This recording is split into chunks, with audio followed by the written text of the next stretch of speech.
जनशक्ति welfare society Madhya Pradesh जो लगातार ज़रूरतमंद लोगों के लिए कार्य कर रही है, साथ ही दिव्यांगों के लिए देवदूत बनकर निकल कर आ रही है। आज चाय पर चर्चा के दौरान जनशक्ति के राष्ट्रीय अध्यक्ष श्री रणवीर सिंह भदौरिया से खास बातचीत के दौरान। नमस्कार, मैं हूं विवेक माझी और आप देख रहे हैं फुहार खबरों की रफ्तार लगातार। आज चाय पे चर्चा है और चाय पे चर्चा के तहत हमारे बीच खास मेहमान हैं श्री रणवीर सिंह भदौरिया, जो कि जनशक्ति वेलफेयर सोसाइटी के राष्ट्रीय अध्यक्ष हैं। हम सीधा रुख करेंगे राष्ट्रीय अध्यक्ष जी की ओर। सर, सर्वप्रथम आपको सादर नमस्कार। नमस्कार माझी जी, हमारे चैनल में आपका बहुत बहुत स्वागत है जी। Thank you very much. आपने चाय पर चर्चा के लिए मुझे आमंत्रित किया और निश्चित तौर पर कहीं न कहीं ये हमारे लिए और आपके लिए सभी के लिए खुशी की बात है। एक दूसरे से बातचीत करते रहना चाहिए, जीवन में आगे बढ़ने के लिए ये भी ज़रूरी है, ये भी संवाद होते रहना चाहिए। चर्चा के तहत मैं उन विषयों की ओर आगे बढ़ूंगा जिस तरीके से आपने ग्वालियर में एक कार्यक्रम का आयोजन किया, जिसमें जो विकलांगों के लिए खासकर उनके लिए जो विधुर है, विधवा जन है, उनके परिचय सम्मेलन आपने रखा और किस तरीके से आयोजन किया गया है। काफ़ी भव्य आयोजन किया गया और काफ़ी सराहनापूर्ण रहा है। सर, मैं आपका सर्वप्रथम ये जानना चाहूँगा कि कहाँ से शुरुआत होती है जनशक्ति की और आपके करियर की, कहाँ से ये विचारधारा आपके मन में किस तरीके से आई? एक्चुअली आमतौर पर मैं प्राइवेट कंपनी में नौकरी करता था। मैंने 1996 में सुप्रीम इंडस्ट्रीज को ज्वाइन किया एज ए क्वालिटी एनालिस्ट। उसके बाद मैंने लॉजिस्टिक एग्जीक्यूटिव के रूम में सुप्रीम में काम किया 2008 तक। और इस दौरान मेरा कोई ख़ास सोशल सर्किल नहीं था, थोड़ा बहुत वैसे नॉर्मल लोगों के बीच में था, उठक बैठक थी। लेकिन 2008 के बाद फिर मैं जमुना ऑटो मैंने ज्वाइन किया, वहाँ as a assistant manager logistic join किया। और तब भी मेरा कोई ख़ास नहीं था शहर में। ठीक है, मेरे एक दो लोगों से बातचीत रहती थी, लेकिन कोई सोशल बड़ा सर्किल नहीं था मेरा। लेकिन 2015 ये मेरा एक टर्निंग पॉइंट है कि 2015 से पहले 2013 कह सकते हो कि 2013 में मेरा actually rotary club Gwalior city में मैंने ज्वाइन किया एज ए सिंपल मेंबर। उसके बाद मैं वहाँ पे जॉइंट सेक्रेटरी बना, तो थोड़ा मेरा सर्किल बढ़ा। मुझे पता चला कि लोगों के बीच में अगर आप रूबरू होगे, बातचीत करोगे तो उनकी समस्याओं को भी समझेंगे। तो निश्चित तौर पर मुझे लगा कि कई लोग, हमें लगता था कि अपन परेशान हैं, लेकिन जब हमने सोशल में निकल के देखा तो बाकी लोग बहुत परेशान हैं। कोई किसी से परेशान, कोई पैसे से, कोई फैमिली से, कहीं नहीं है।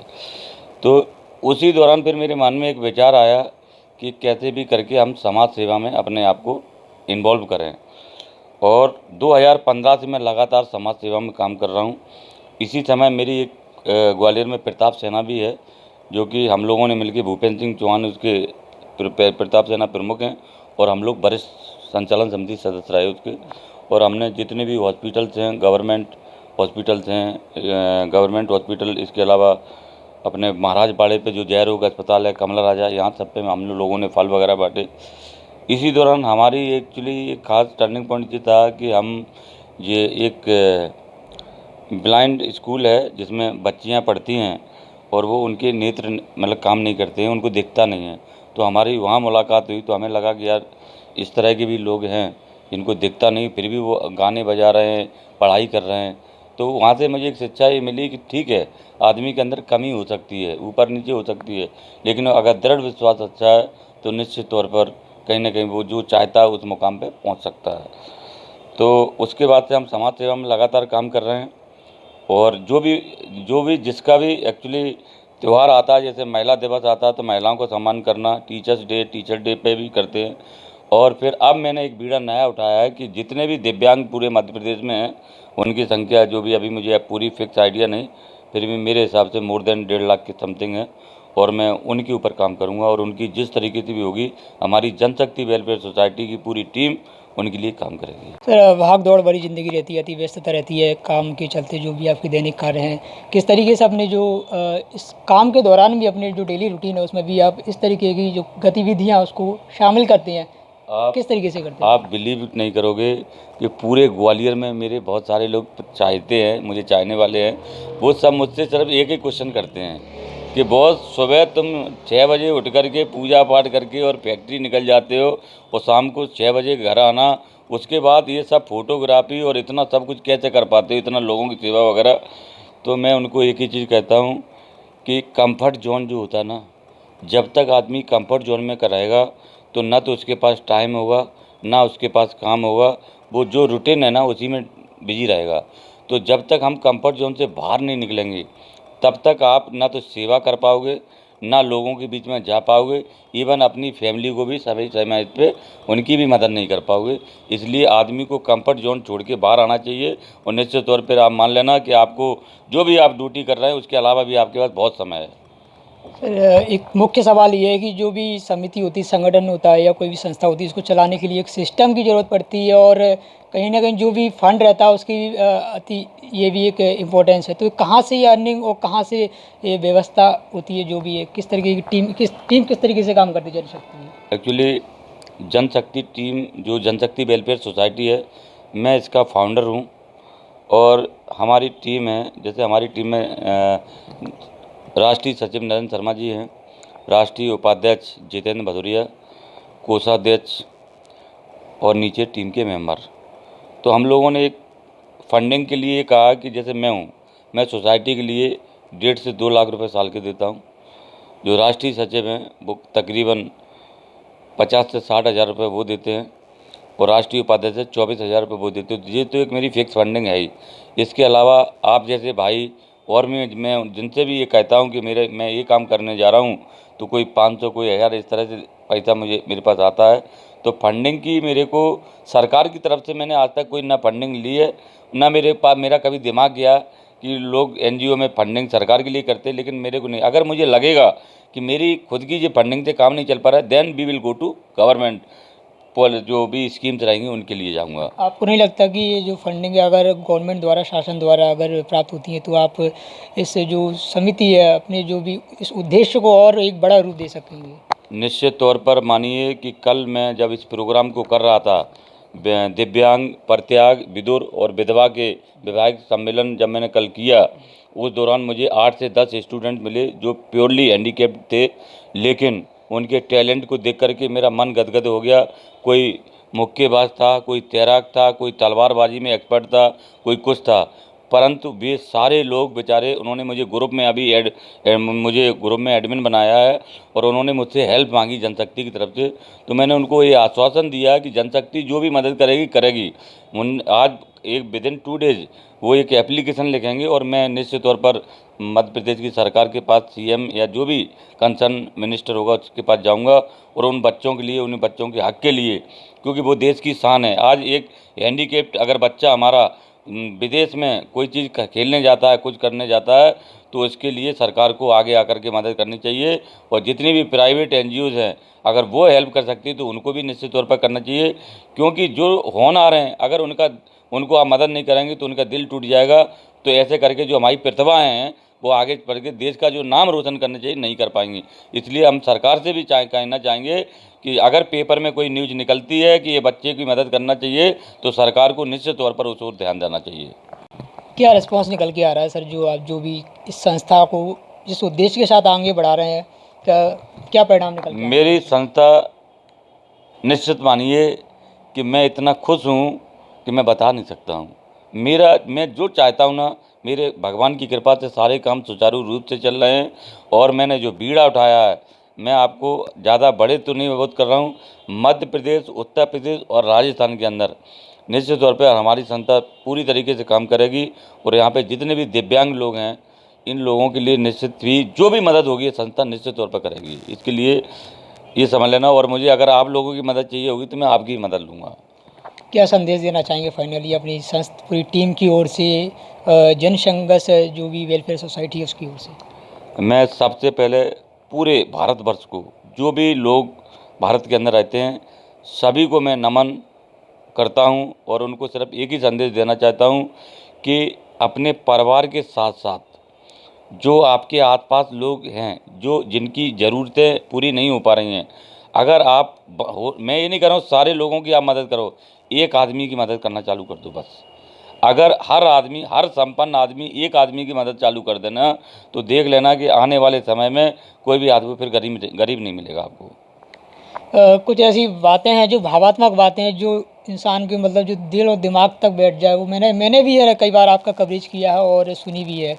तो ये किस तरीके से, कहाँ से ये प्रेरणा मिलती है और किस तरीके का मतलब? देखिए, कुछ चीज़ें स्वाभाविक होती हैं, बचपन से अपने अंदर ही डेवलप रहती हैं। तो मेरा मानना ये है कि अपने माँ बाप की रेस्पेक्ट करिए हर समय। भले ही अगर माँ बाप आपके साथ नहीं रह रहे हैं, फिर भी उनके बारे में सोचना ज़रूरी है। और जहाँ तक सवाल हमारी भावनाओं का है, तो आप जैसे संस्कारों में रहोगे, आपकी भावनाएं वैसी डेवलप होंगी। अगर आप वेस्टर्न कल्चर को साथ में रहोगे, तो आपकी भावनाएं वेस्टर्न कल्चर जैसी होंगी। अगर आप भगवान राम, राधे श्याम, श्री कृष्ण भगवान के हिसाब से रहोगे, तो आपके संस्कार उसी ओर डेवलप हो जाएंगे। तो निश्चित मानिए कि अगर आप प्रभु का स्मरण करके और कोई भी कार्य कर रहे हैं, तो आपके साथ मतलब आपका कोई कुछ बिगाड़ नहीं सकता है। एक उदाहरण के माध्यम से ज़रूर मैं आपको बता दूं कि एक एक जो होती है ना ट्रेडिशनल, जिसको बोलते हैं कि कोई मन में धारणा बैठ जाए, तो वो कहीं ना कहीं सत्य साबित हो जाती है। क्या है कि एक धारणा है कि अगर मेंढक ज़मीन के अंदर कितना भी गहराई में चला जाए, वो मरता नहीं है। लेकिन मेंढक को ये पता है कि अगर मैं दही में गिर गया तो मर जाऊंगा। तो एक बार गलती से 2 मेंढक दही में गिर गए। अब उसको ये पता था कि मैं मर जाऊंगा, तो उसने कुछ नहीं करा और वो मर गया। लेकिन दूसरा, उसने सोचा मर तो रही हैं, मैं कुछ ना कुछ करूं। उसने हाथ पैर फाड़ तेज़ी से हिलाना चालू कर दिए। थोड़ी देर बाद क्या देखता कि 4 इंच ऊपी उसमें मक्खन जम गया ऊपर, और वो उसके ऊपर से अपने को निकाल ले गया। तो क्या हुआ, सोच क्या डिपेंड कर रहा है, एक वहीं मर गया, दूसरा बाहर निकल गया। उसने हाथ पैर चलाए। तो कई बार जो हमारी पुरानी परंपराएं हैं ना, उनको भी तोड़ना पड़ता है। अगर उन पे डटे रहेंगे ना, तो आप आगे नहीं बढ़ पाएंगे। अच्छा, एक और बात ये निकल के आती है, जैसे भी कोई भी स्टार्टअप होता है या कोई भी संस्था होती है, उसको आगे बढ़ाते हैं, अपन मंच पे लेके आते हैं, लोगों के बीच लेके आते हैं, लोगों को, अनेक लोगों को जोड़ते हैं, समाज सेवियों को जोड़ते हैं। तो ऐसे में क्या कोई ऐसे अपना अहम की भावना इसमें कोई सामने आती है कि निकल के आती है, कहीं ना कहीं आती है? बिल्कुल आती है। जो टीम होती है ना नीचे, उनको ये लगता है कि हमें ये पद मिल जाए, हमें वो पद मिल जाए, हमें ये पोजीशन मिल जाए, तब मैं काम करूँगा। ऐसा नहीं है। क्या होता है कि इसके लिए एजुकेट करना बहुत ज़रूरी, लेसन देना बहुत ज़रूरी है। तो मैं क्या करता हूँ कि जब भी मैं किसी टीम को मेंबर में कोई पद देता हूँ, तो मैं उसको एक ही चीज़ बोलता हूँ, फ़ोटो और पद के लिए काम मत करना कभी भी। आप अपनी सेटिस्फेक्शन के लिए काम करिए। फ़ोटो और पद अपने आप मिल जाएंगे। अगर आप सेटिस्फाई हो, अगर आप जो भी कार्य कर रहे हो उसके प्रति आप वफादार हो, तो निश्चित मान लेना पद और फोटो ये बहुत बौने साबित हो जाएंगे आपके कार्य के आगे।